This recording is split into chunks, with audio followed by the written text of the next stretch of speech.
ગામડાની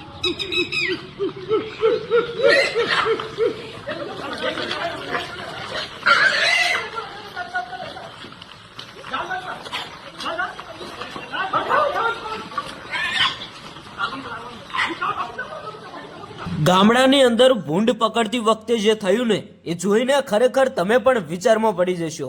મિત્રો, અત્યારે હાલ એક સૌથી મોટા સમાચાર મળી રહ્યા છે।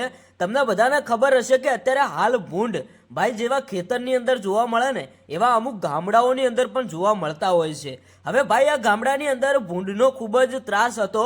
ગામના લોકોએ ભેગા મળીને ભૂંડ પકડવા વાળા બોલાવ્યા, પણ કોને વિચાર્યું હતું કે કંઈક આવી ઘટના પણ બની જશે। મિત્રો, ગામની અંદર ભૂંડનો ખૂબ જ ત્રાસ હતો।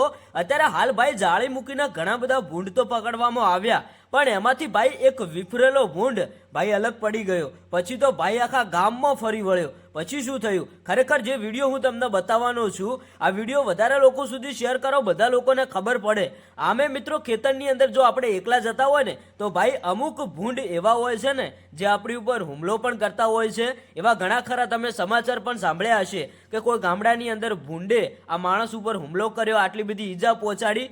એવી જ ઘટના ભાઈ આ ગામની અંદર બની। ગામના લોકો ભૂંડથી એટલા બધા પરેશાન હતા કે એક દિવસ કોઈ રાત્રે કે દાડે ભાઈ કોકને બહાર નીકળવું હોય ને તો ભાઈ ડરતા, કારણ કે જેવો કૂતરાઓથી ત્રાસ નતો ને ગામમાં એવો ત્રાસ તો ભાઈ ભૂંડથી હતો।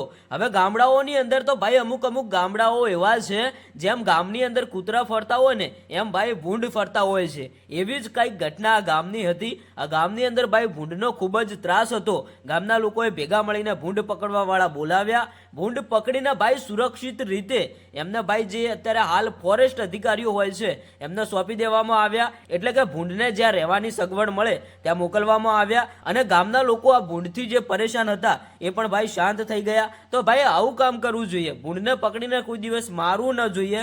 ગામમાં ભૂંડ પકડવા વાળા બોલાવીને એને કોઈ પણ સુરક્ષિત જગ્યાએ મૂકી દેવા જોઈએ। તમારું શું કહેવું છે તમે કોમેન્ટ કરીને જણાવતા જજો।